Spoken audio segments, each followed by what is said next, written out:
ରାଜ ଜଣେ ଏତେ ମାନେ କ'ଣ କହିବି ତାଙ୍କ ବିଷୟ ତାଙ୍କ କ୍ୟାରେକ୍ଟର ବିଷୟରେ କିଛି କହିହେବନି।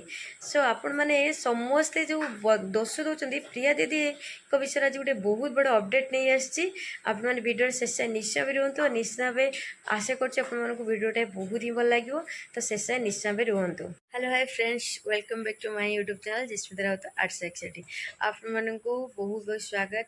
ଆଇ ହୋପ୍ ଆପଣମାନେ ଖୁସିରେ ଥିବେ। ମୁଁ ତ ବହୁତ ହିଁ ଖୁସିରେ ଅଛି ସାଙ୍ଗମାନେ। ତ ଆଜି ଆପଣମାନଙ୍କ ମାନେ ବହୁତ ହିଁ ଗୋଟେ ବହୁତ ବଡ଼ ଅପଡ଼େଟ୍ ଦେବି ପ୍ରିୟା ଦିଦିଙ୍କ ବିଷୟରେ।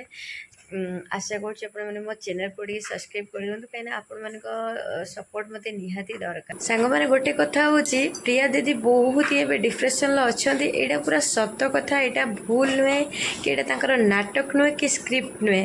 ଆପଣମାନେ ଭିଡ଼ିଓଟାକୁ ଶେଷ ଦେଖିଲେ ନିଶ୍ଚୟ ଭାବେ ଆପଣମାନେ ଜାଣିପାରିବେ।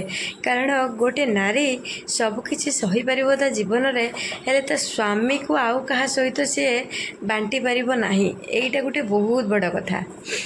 ତ ପ୍ରିୟା ଦିଦି ଆପଣମାନେ ସାଙ୍ଗମାନେ ସମସ୍ତେ ମୁଁ ଜାଣିଛି ଗୋଟେ ପ୍ରିୟା ରାଜଙ୍କ ବିଷୟରେ ଗୋଟେ ଭିଡ଼ିଓ ବନେଇଥିଲି। ଆପଣ କମେଣ୍ଟରେ କହିଥିଲେ ସେଇଟା ସ୍କ୍ରିପ୍ଟେଡ୍ ଆଉ ସେ ନାଟକ କରୁଛନ୍ତି। ତ ସାଙ୍ଗମାନେ ସେମିତି କିଛି ବି ନୁହେଁ। ଗୋଟେ ନାରୀ ତା ଜୀବନରେ ପ୍ରିୟା ଦିଦି ମାନେ ସେଇ ଗୋଟେ ନାରୀ କ'ଣ, ସେଇ ପ୍ରିୟା ଦିଦିଙ୍କ ବିଷୟରେ କହୁଛି। ସେମିତିକା କାହା ଜୀବନରେ ନ ଆସୁ, ଯାହା ଜୀବନରେ ବି ସେମିତି ଆସୁଛି ବହୁତ ହିଁ ସେଟା ପେନଫୁଲ୍ ତାଙ୍କ ପାଇଁ। ସେ ବି ବହୁତ ହିଁ ଫ୍ରଷ୍ଟ୍ରେଟେଡ଼୍ ଅଛନ୍ତି, ଡିପ୍ରେସନ୍ରେ ଅଛନ୍ତି। ତାଙ୍କର ସେ କୁନି ପୁଅଟାକୁ ଦେଖିଲା ବେଳକୁ ଭାରି ମାନେ ଇଏ ବି ଲାଗୁଛି। ତ ମୁଁ ଜାଣିନି ରାଜ କାହିଁକି ଏମିତି କରୁଛନ୍ତି ତାଙ୍କ ସହିତ। ମାନେ ଯେଉଁ ନାରୀଙ୍କ ସହ ବି ଏମିତି ହେବ, ଏଇଟା ବହୁତ ଗୋଟେ ମାନେ ଦୁଃଖଜନକ କଥା। ତ ଲାଇଫ୍ରେ ଗୋଟେ ନାରୀ ପାଇଁ ତାଙ୍କ ସ୍ୱାମୀର ହାତ ବହୁତ ହିଁ ଆବଶ୍ୟକ, ସାଥ ବି ବହୁତ ଆବଶ୍ୟକ। ତ ସେଇଥିପାଇଁ ଦେଖନ୍ତୁ ସାଙ୍ଗମାନେ, ପ୍ରିୟା ଦିଦି ଏଇଟା ମିଛ ନୁହେଁ। ପ୍ରିୟା ଦିଦି ଏବେ ସତ କ'ଣ ଆପଣମାନଙ୍କୁ ପୁରା ଜଣାପଡ଼ିଯିବ। ଆପଣ ଭିଡ଼ିଓରେ ହିଁ ରୁହନ୍ତୁ ନିହାତି। ଆଉ ପ୍ରିୟା ଦିଦିଙ୍କ ବିଷୟରେ ଗୋଟେ ବହୁତ ବଡ଼ ଅପଡ଼େଟ୍ ଦେବି। ଆପଣମାନେ ଦେଖିଲେ ହିଁ ଆପଣ ଜାଣିପାରିବେ ସତ କ'ଣ ମିଛ କ'ଣ। ପ୍ରିୟା ଦିଦି ଜମା ବି ନାଟକ କରୁନାହାନ୍ତି, ଏଇଟା ପୁରା ତାଙ୍କର ରିଏଲ୍ କଥା। କି ରାଜ ଭାଇ ଏବେ ବି ତାଙ୍କୁ ଛାଡ଼ିକି ପଳେଇ ଯାଇଛନ୍ତି। ତାଙ୍କ ମାଆର ତାଙ୍କ ସହିତ ଝଗଡ଼ା ବି ହେଉଛି। ତାଙ୍କ ମାଆ କେସ୍ ବି କରିଛନ୍ତି। ପ୍ରିୟା ଦିଦି ଯାଉଛନ୍ତି କ'ଣ ଗୋଟେ ରାଜ ଭାଇ କେଉଁଠି ଗୋଟେ ଫାର୍ମ ହାଉସ୍ରେ ଅଛନ୍ତି ଜଣଙ୍କ ସହିତ। ତ ପ୍ରିୟା ଦିଦି ବହୁତ ହିଁ ଏବେ ଡିପ୍ରେସନ୍ରେ ଅଛନ୍ତି। ସେ ରାଜ ଭାଇ ତାଙ୍କୁ ବି ଛାଡ଼ି ଦେଇଛନ୍ତି। ଏମିତି କିନ୍ତୁ କରିବା କଥା ନୁହେଁ। କାହିଁକି ପ୍ରିୟା ଦିଦି ବହୁତ ହିଁ ଭଲ ଆଉ ଏତେ ସୁନ୍ଦର ତାଙ୍କର କଥାବାର୍ତ୍ତା। ଏଣେ ବି ତୁମର ଗୋଟେ କୁନି ବେବି ମାନେ ପୁତ୍ର ସନ୍ତାନଟିଏ ହେଇଛି। ଆପଣମାନେ ବହୁତ ହିଁ ହସ ଖୁସିରେ ମାନେ ଆପଣଙ୍କ ହାତରେ ଆପଣଙ୍କ ଭଲ ସୁଖର ସଞ୍ଚାର ହେଲା। ଆପଣ ସେମିତି ନ କରିକି ଆପଣ କ'ଣ ପାଉଛନ୍ତି? ମାନେ ସତ କଥା ମୋତେ କହିଲେ ମୋତେ ବି ବହୁତ କାନ୍ଦ ମାଡ଼ୁଛି। କାରଣ ଲାଇଫ୍ରେ କାହିଁକି ଜଣେ ଜଣେ ଏମିତି କରନ୍ତି।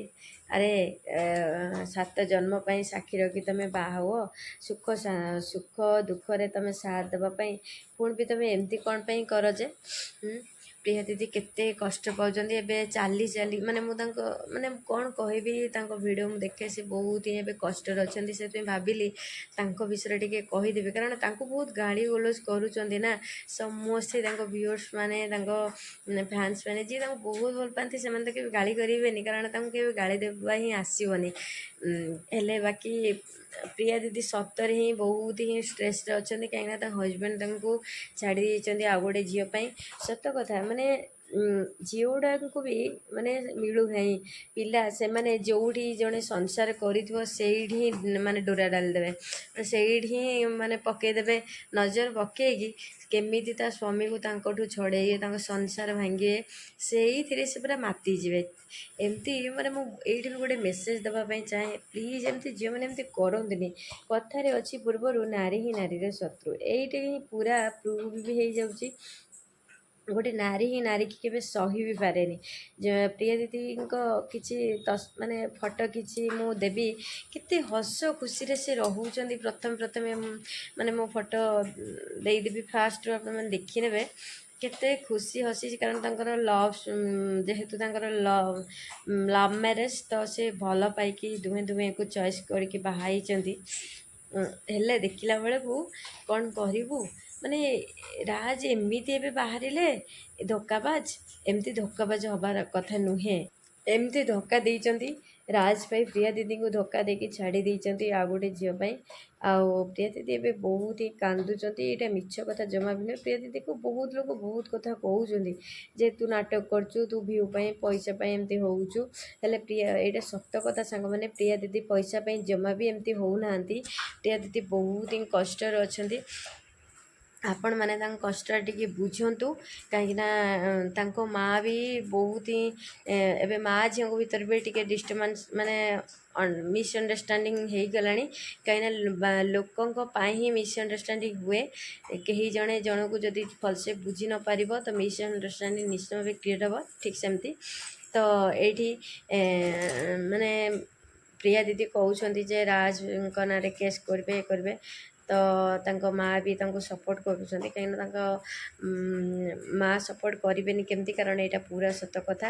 କେସ୍ କରିବେ କ'ଣ, ଅଲରେଡ଼ି କେସ୍ ବି କରିସାରିଲେଣି।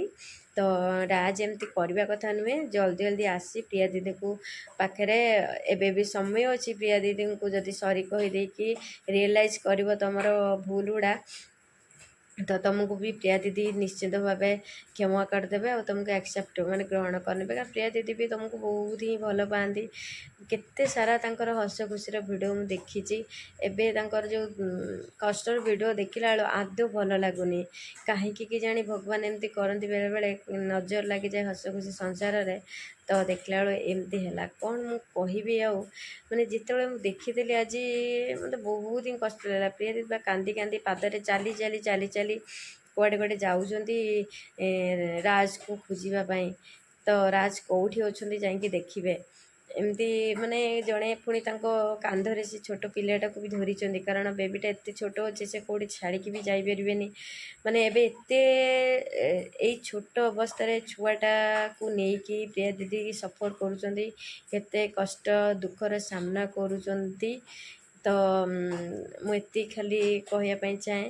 ତ ସାଙ୍ଗମାନେ, ସେ ବହୁତ କଷ୍ଟରେ ଅଛନ୍ତି। ଆପଣମାନେ ବି ଆଉ ତାଙ୍କ କଟା ଘାରେ ଲୁଣ ଛିଞ୍ଚନ୍ତୁ ନାହିଁ। ଆପଣମାନେ କିଛି ବି ଏମିତି କୁହନ୍ତୁନି ଯେଉଁଟାକି ତାଙ୍କୁ ବହୁତ ହିଁ ଆହୁରି କଷ୍ଟ ହେବ। କାରଣ ସିଏ ବି ଅପଡ଼େଟ୍ ଦେଇଛନ୍ତି ସେ ଆଉ ଭିଡ଼ିଓ କରିବେନି, କାରଣ ଭିଡ଼ିଓ କରିବା ଦ୍ୱାରା ଆପଣମାନେ ଯେଉଁ ଫ୍ୟାନ୍ସ ମାନେ ତାଙ୍କର ତାଙ୍କୁ ବହୁତ କଥା ବାର କଥା କହୁଛନ୍ତି, ତାଙ୍କୁ ବହୁତ ହିଁ କଷ୍ଟ ହେଉଛି। ତ ସେ କଥା ଗୁଡ଼ା ଆଉ ସହି ପାରୁନାହାନ୍ତି। ତ ସେ କିଛି ଦିନ ପାଇଁ ଭିଡ଼ିଓ କରିବା ବନ୍ଦ କରିଦେବେ। ଆପଣମାନଙ୍କୁ ଆଉ କିଛି ବି ତାଙ୍କ ଲାଇଭ୍ ବିଷୟରେ ଅପଡ଼େଟ୍ ମିଳିବ ନାହିଁ। ତ ଆପଣମାନେ ପ୍ଲିଜ୍ ଆପଣମାନେ ତାଙ୍କୁ ସପୋର୍ଟ କରନ୍ତୁ। ତାଙ୍କୁ ଟୋଟାଲି ଆଉ ଅଧିକା ଷ୍ଟ୍ରେସ୍ ଦିଅନ୍ତୁନି ଏମିତି ଗାଳି ଗୋଲଜ କରିକି। ତ ଖାଲି ପ୍ରିୟା ଦିଦିଙ୍କ କଥା ନୁହେଁ, ଏଠି ପ୍ରିୟା ଦିଦି ହୁଅନ୍ତୁ କି ବହୁତ ନାରୀ ବି ଏମିତି ବଳି ପଡ଼ିଯାଉଛନ୍ତି ତାଙ୍କ ସ୍ୱାମୀଙ୍କ କ'ଣ ସଉକ ଆଉ ସୁଖ ଆଗରେ। ତ ସ୍ୱାମୀମାନେ ବି ବୁଝିବା ଦରକାର ସଉକ ସୁଖ ତ ସବୁଦିନ, କାରଣ ତୁମକୁ ତ ଗୋଟେ ସ୍ତ୍ରୀ ଯାହା ବି ହେଲେ ବାହା ହେଲ ହାତ ଧରି। ତେଣୁ ପ୍ରିୟା ଦିଦି କେତେ ସୁନ୍ଦରିଆ, ତ ତାଙ୍କ ସହିତ ଏମିତି କ'ଣ ପାଇଁ କରୁଛ? ତାଙ୍କଠୁ କ'ଣ ତୁମକୁ ବେଟର୍ ଝିଅ ମିଳିଛନ୍ତି? କିନ୍ତୁ କ'ଣ କହିବା, ଯାହା ଚାଲିଛି।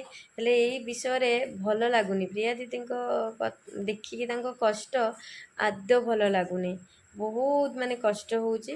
ତ ସେଥିପାଇଁ ଭାବିଲି ଭିଉଅର୍ସ ମାନେ ଯେଉଁ ଏମିତି ତାଙ୍କୁ ଗାଳି ଗୋଲଜ କରୁଛନ୍ତି, ଟୋଟାଲି ଏଗୁଡ଼ା ଭୁଲ କଥା, ମିଛ କଥା। ମାନେ ଗାଳି ଗୋଲଜ କରିବା କଥା ନୁହେଁ।